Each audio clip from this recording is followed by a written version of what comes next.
But then the professionals, the clergy, preachers, people like me, made the prayer time so complicated that only full-time people could do it.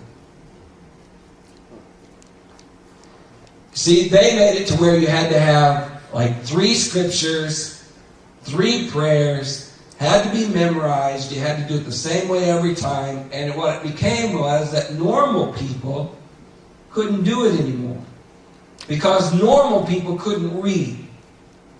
And so now it became the work of the clergy, it became the work of the preachers to do the prayers during the day. And eventually the Benedictines got it to where you had to pray 7 times a day. And you had to get up at midnight, 4 in the morning, sunrise, and then go through your day. How many of you know that if you had to get up at midnight and 4 o'clock just to pray every day, you're not going to do it unless you're a professional? I think we need to get back to every Christian praying simple prayers 3 times a day.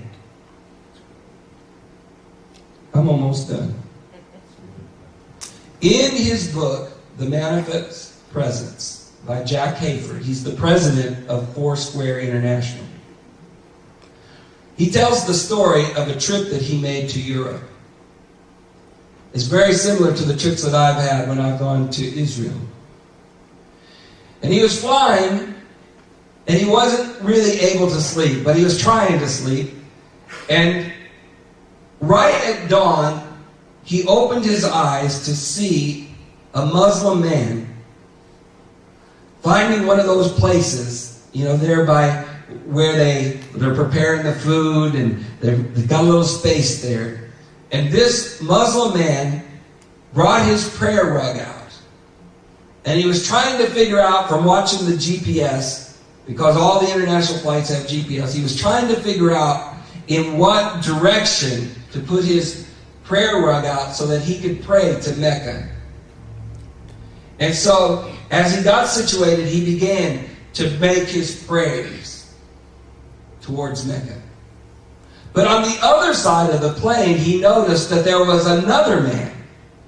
And this man had curls on the side and a long beard. And he was putting his phylactery on and putting, the armbands on. And he got his prayer book out and began to pray. And it was a Jewish man who was praying on the other side at dawn. And he wondered about the state of Christianity. If you didn't know it, Muslims pray 5 times each day. They pray in the morning, they pray at noon, they pray at mid-afternoon, they pray at sunset, and they pray in the evening before they go to bed. It's required. There is no compromise in this regard. You must pray, and you are generally supposed to pray at the mosque. It's required. If you're not making prayers, somebody's going to be knocking on your door, possibly with a machine gun. If you've ever gone to a Muslim country, and more countries are becoming Muslim, if you go to a Muslim country, what you will hear in the middle of the night, you will begin to hear the wailing